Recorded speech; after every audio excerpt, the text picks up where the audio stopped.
Queridos irmãos em Cristo Jesus, a paz do Senhor Jesus para todos. Muitos interpretam o capítulo de João 14, afirmando que Jesus foi preparar um lugar no céu para o seu povo. Será mesmo que Jesus foi preparar um lugar no céu para o seu povo? O tema deste ensinamento é: Jesus não foi preparar o lugar no céu. Em João capítulo 5, versículo 39, diz: Vós examinais as Escrituras, pois julgais ter nelas a vida eterna, e são elas que dão testemunho de mim. Então o nosso dever é examinar as Escrituras com cuidado, para que nenhum de nós se perca. Vamos refletir na passagem de João capítulo 14. Observe que Jesus disse: Não se turbe o vosso coração. João 14:1. Sabemos que os discípulos de Jesus ficaram muito tristes, porque Jesus disse para os judeus, e também para eles, para o lugar que ele ia, que era o céu. Eles não poderiam ir literalmente. Vamos observar bem o que Jesus disse. Em João capítulo 13, versículo 33. Jesus disse: Filhinhos, ainda por um pouco estou convosco. Vós me buscareis, mas, como tenho dito aos judeus, para onde eu vou não podeis vós ir, eu vou-lo digo também agora. Essa foi a razão dos discípulos ficarem tristes e abatidos, porque Jesus deixou bem claro para eles, que eles não poderiam ir para o céu literalmente. Agora observe o que Jesus disse para Pedro, em João capítulo 13, versículo 36. Disse-lhe Simão Pedro: Senhor, para onde vais? Jesus lhe respondeu: Para onde eu vou não podes agora seguir-me, mas depois me seguirás. Esse depois me seguirás se cumpriu quando Jesus foi preso. Pedro foi o único que seguiu a Jesus no momento de sua prisão. Observe que a profecia de Jesus se cumpriu, Pedro seguiu a Jesus e ainda traiu. Veja o que a Bíblia diz em Mateus capítulo 26, versículos 68 ao 75. Ora, estava Pedro assentado fora no pátio, e aproximando-se uma criada lhe disse: Também tu estavas com Jesus, o Galileu. Ele, porém, o negou diante de todos, dizendo: Não sei o que dizes. E saindo para o alpendre, foi ele visto por outra criada, a qual disse aos que ali estavam: Este também estava com Jesus, o Nazareno. E ele negou outra vez com juramento: Não conheço tal homem. Logo depois, aproximando-se os que ali estavam, disseram a Pedro: Verdadeiramente, és também um deles, porque o teu modo de falar o denuncia. Então começou ele a praguejar e a jurar: Não conheço esse homem. E imediatamente o galo cantou. Então, Pedro se lembrou da palavra que Jesus lhe dissera: Antes que o galo cante, tu me negarás 3 vezes. E saindo dali, chorou amargamente. Agora vamos observar o versículo 2, de João 14. Que diz: Na casa de meu pai há muitas moradas. Se não fosse assim, eu vô-lo teria dito: Vou preparar-vos lugar. Vamos refletir mais um pouco. Jesus disse: Na casa de meu pai há muitas moradas. Será que essa casa é o céu ou o templo? Resposta certa: é o templo. Sabemos que dentro de muitos templos existem muitas pessoas, não é mesmo? Quando Jesus disse na casa de meu pai, ele está se referindo ao templo e não ao céu. Quando ele disse que a casa dele existe muitas moradas, ele está se referindo aos discípulos, e não vários apartamentos no céu. Várias referências bíblicas narram que o templo era a casa de Deus. Em João capítulo 2, versículo 16, Jesus disse aos que vendiam pombos: Tirai daqui estes, e não façais da casa de meu pai casa de venda. Agora vamos analisar o versículo 3. Em João capítulo 14, versículo 3, diz: E quando eu for, e vos preparar lugar, virei outra vez, e vos tomarei para mim mesmo, para que onde eu estiver estejais vós também. Esse virei outra vez. Jesus está se referindo à morte e à ressurreição dele. Quando ele disse que ia preparar o lugar, ele estava se referindo aos discípulos, que até o momento estavam despreparados para receberem o Espírito Santo. Mas depois da ressurreição de Jesus, é aonde os discípulos estão totalmente preparados para receberem o Espírito Santo. Observe o que Jesus disse em Lucas capítulo 24, versículos 44 ao 49. E disse-lhes: são estas as palavras que vos disse estando ainda convosco, que convinha que se cumprisse tudo o que de mim estava escrito na lei de Moisés, e nos profetas e nos salmos.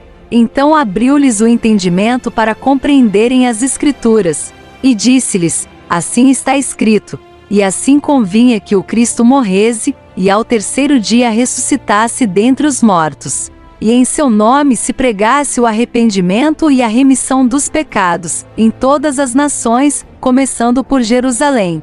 E destas coisas sois vós testemunhas. E eis que sobre vós envio a promessa de meu Pai. Ficai, porém, na cidade de Jerusalém, até que do alto sejais revestidos de poder.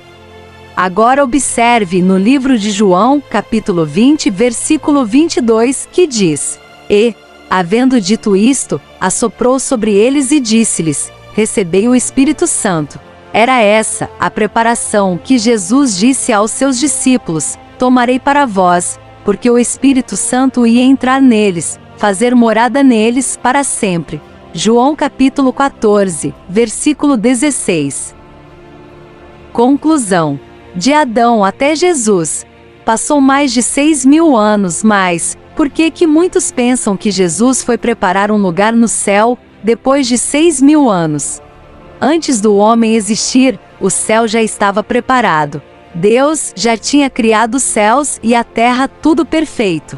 Veja o que Jesus disse em Mateus capítulo 25, versículo 34, que diz: então dirá o rei aos que estiverem à sua direita: vinde, benditos de meu Pai, possuí por herança o reino que vos está preparado desde a fundação do mundo. Atenção! Quando Jesus disse, eu vou e volto, ele está se referindo à morte e à ressurreição dele. Agora observe com mais atenção. Em João capítulo 14, versículos 18 e 19, que diz: não vos deixarei órfãos, voltarei para vós. Ainda um pouco, e o mundo não me verá mais, mas vós me vereis, porque eu vivo, e vós vivereis. Depois da ressurreição de Jesus, nem os discípulos acreditaram na ressurreição dele, mas com poucos minutos, eles acreditam que Jesus de fato ressuscitou dos mortos. Agora observe esses versículos. Em João capítulo 16, versículos 5 ao 10. E agora vou para aquele que me enviou, e nenhum de vós me pergunta: para onde vais? Antes, porque isto vos tenho dito, o vosso coração se encheu de tristeza. Todavia digo-vos a verdade, que vos convém que eu vá, porque se eu não for, o Consolador não virá a vós, mas quando eu for, vou-lo enviarei. E quando ele vier, convencerá o mundo do pecado, e da justiça e do juízo. Do pecado, porque não creem em mim. Da justiça, porque vou para meu Pai, e não me vereis mais. Veja com mais detalhes essa passagem. Em João capítulo 16, versículos 16 ao 22, que diz: um pouco, e não me vereis, e outra vez um pouco, e ver-me-eis, porquanto vou para o Pai. Então alguns dos seus discípulos disseram uns aos outros: que é isto que nos diz? Um pouco, e não me vereis, e outra vez um pouco, e ver-me-eis, e porquanto vou para o Pai. Diziam, pois, que quer dizer isto? Um pouco. Não sabemos o que diz. Conheceu, pois, Jesus que o queriam interrogar, e disse-lhes: indagais entre vós acerca disto que disse: um pouco, e não me vereis, e outra vez um pouco, e ver-me-eis? Na verdade vos digo, que vós chorareis e vos lamentareis, e o mundo se alegrará, e vós estareis tristes, mas a vossa tristeza se converterá em alegria. A mulher, quando está para dar à luz, sente tristeza, porque é chegada a sua hora. Mas, depois de ter dado à luz a criança, já não se lembra da aflição, pelo prazer de haver nascido um homem no mundo. Assim também vós agora, na verdade, tendes tristeza, mas outra vez vos verei, e o vosso coração se alegrará, e a vossa alegria ninguém a tirará. Observaram bem João 14? Ele fala da morte e da ressurreição dele. Depois da ressurreição de Jesus, todos os seguidores dele ficaram alegres por causa da ressurreição de Jesus. Agora, de acordo com Atos, capítulo 1, versículo 11, que diz: Homens galileus, por que estáis olhando para o céu? Esse Jesus que dentre vós foi recebido em cima no céu, há de vir assim como para o céu o vistes ir. Esse retorno de Jesus foi a vinda do Espírito Santo. Ele já retornou. Ele já está em nosso meio falando com a sua igreja, e muitos não estão percebendo que ele já está conosco para sempre. Veja a promessa de Deus no Velho Testamento. No livro de Ezequiel capítulo 37, versículos 26 ao 28, que diz: E farei com eles uma aliança de paz, e será uma aliança perpétua. E os estabelecerei, e os multiplicarei, e porei o meu santuário no meio deles para sempre. E o meu tabernáculo estará com eles, e eu serei o seu Deus e eles serão o meu povo. E os gentios saberão que eu sou o Senhor que santifico a Israel, quando estiver o meu santuário no meio deles para sempre. Agora, observe o que Jesus disse no Novo Testamento em Mateus capítulo 18, versículo 20, que diz: Porque, onde estiverem 2 ou 3 reunidos em meu nome, aí estou eu no meio deles. Agora, observe em Mateus capítulo 28, versículo 20, que diz: E eis que eu estou convosco todos os dias, até a consumação dos séculos. Amém? Agora, se a gente juntar as promessas do Antigo Testamento, que saiu da boca de Deus, por meio dos seus profetas, nós vamos observar que o santuário de Deus, que é o próprio Jesus, que é o próprio Espírito Santo, ele já permanece conosco para sempre. Essa foi a promessa de Deus para o seu povo, que colocaria o seu tabernáculo no meio dos homens para sempre. Veja a promessa se cumprindo, em João capítulo 14, versículo 16, que diz: E eu rogarei ao Pai, e ele vos dará outro Consolador, para que fique convosco para sempre. Graças a Deus que ele cumpriu a sua promessa, de colocar o seu tabernáculo no meio dos homens para sempre. Amém? Que Deus abençoe você e a sua família, em nome de Jesus. A Igreja Missionária Guerreiros da Verdade está com o foco de transmitir a verdade de Deus em todos os lugares do mundo. Fica na paz. Amém? Graças a Deus.